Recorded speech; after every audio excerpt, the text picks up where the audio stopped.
আউযু বিল্লাহি মিনাশ শাইতানির রাজিম। বিসমিল্লাহির রহমানির রহিম। আসসালামু আলাইকুম ওয়া রাহমাতুল্লাহি ওয়া বারাকাতুহু। সম্মানিত Let's go.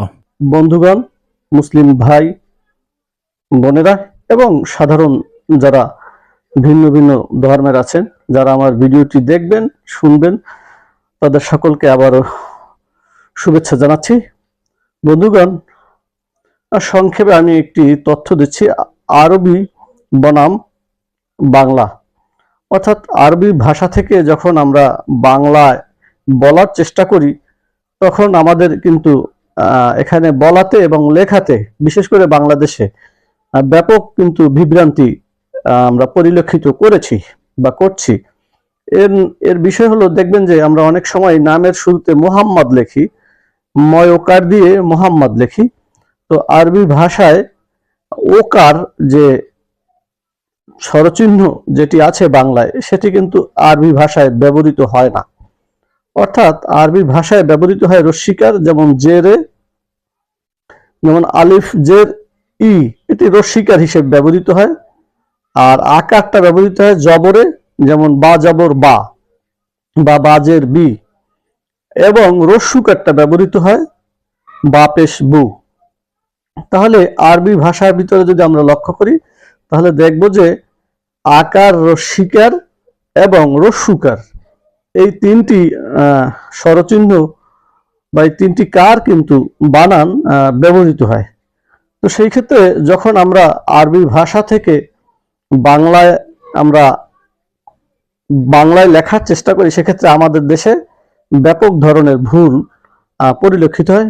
যেমন ময়কার দিয়ে মোহাম্মদ লেখেন, সেটি কিন্তু হবে না, হবে মুহাম্মদ, ময়ের সুকার দিয়ে হবে। যারা ময়ের সুকার দিয়ে লেখেন তাদেরটা হবে। আর ময়মম্মদ মুহাম্মদ, এটা লিখলে হবে না, মুহাম্মদ, হয় আকার থাকতে হবে, সেটা সঠিক।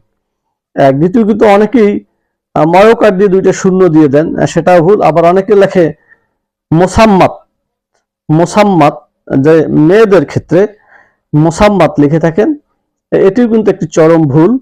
মোসাম্মাত বলতে কোনো শব্দ আরবি ভাষাতে নেই। আরবি ভাষায় মুহাম্মদ, মিম হা দাল এ দিয়ে কিন্তু গঠিত হয়েছে মুহাম্মদ, মিম হা মিম দাল, মুহাম্মদ। এ শব্দের অর্থ হলো চরমভাবে প্রশংসিত। আপনারা অনেকে হয়তো জানেন। তো যিনি চরমভাবে প্রশংসিত, তেনাকে মুহাম্মদ বলা হয় আরবি ভাষায়। তো সেখানে মো লেখলে কিন্তু ভুল হবে। আর তারপরে এটা কিন্তু একটি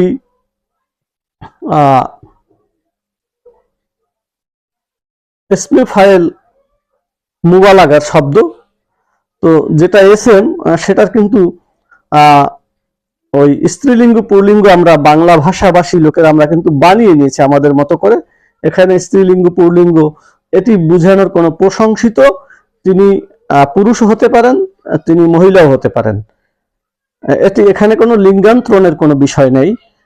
কিন্তু আনফর্চুনেটলি আমরা, আমাদের যেহেতু আবেগী মুসলিম, আমরা আরবির প্রতি আমাদের অনেক যথেষ্ট আবেগ কাজ করে, সেজন্য আমরা কিন্তু নাম রাখার ক্ষেত্রে মহিলাদের ক্ষেত্রে মোসাম্মাদ বলি অথবা মোশা বলি।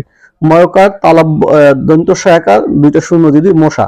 তাহলে আরবিতে কিন্তু এরকম মোশা, মোসাম্মদ এ জাতীয় কোনো শব্দ নেই। এটি আমরা যারা রেখেছেন আগের মুরব্বীরা, বা এখনো যদি কেউ রেখে থাকেন, সেটি সম্পূর্ণই ভুল, সেটি রাখা যাবে না। আপনি সুন্দর দেখে একটি আরবি নাম রাখতে পারেন, সেখানে আপনার মোশা আর মোসাম্মদ এগুলি দরকার নাই। এরপরে আরেকটি বিষয় হলো যে আমাদের দেশে, ভারতীয় সাবকন্টিনেন্ট অর্থাৎ বাংলাদেশ, ভারত, এই অঞ্চলে আমাদের যারা মুসলিম ছেলেরা, তাদের নামের ক্ষেত্রে আমরা কিন্তু একটি আইডেন্টিফাই, অর্থাৎ নামের ক্ষেত্রে মোহাম্মদ রাখার উদ্দেশ্য হলো যাতে তিনি মুসলিম ধর্মের লোক, এটি বোঝানো একটা বড় ব্যাপার। পাশাপাশি কিছু ওয়াজ আছে, যে ওয়াজটি হলো যে নামের গুণেও কিন্তু জান্নাতে যেতে পারবেন, এরকম একটি ওয়াজ আছে। আমি ওইদিকে বেশি যাব না, সে কারণে অনেক আমাদের দেশের মুরব্বীরা, মৌলবীরা এগুলি এভাবে করে রেখেছে। তো ওনারা দেখলেন যে ছেলের নামের আগে মোহাম্মদ আছে, তাহলে মেয়ের নামের আগে মোহাম্মদ না দিলে হয় কি করে? তিনি তো মুসলিম। তো তখন ওনারা মোসাম্মদ অথবা মোসা ইত্যাদি ইত্যাদি যোগ করে দিলেন। এটা সঠিক নয়। রাসূল সাল্লাল্লাহু আলাইহি ওয়াসাল্লামের জামানা এবং তার পরবর্তী জামানায় সাহাবায়ে কেরাম, তাবে তাবিঈন, এরকম যারা মহিলা তাবে তাবিঈন ছিল বা অথবা মহিলা যারা সাহাবী ছিল তাদের কারো নামে, তাবে তাবিঈন যারা, আইম্মায়ে মুজতাহিদিন যারা মহিলা ছিলেন, তাদের কারো নামের শেষেই বা নামের প্রথমে এই বিষয়গুলি ছিল না। কাজেই এগুলি আপনারা কেউ রাখবেন না। পরিশেষে আরেকটি বিষয় আমি বলতে চাচ্ছি, সেটি হলো যে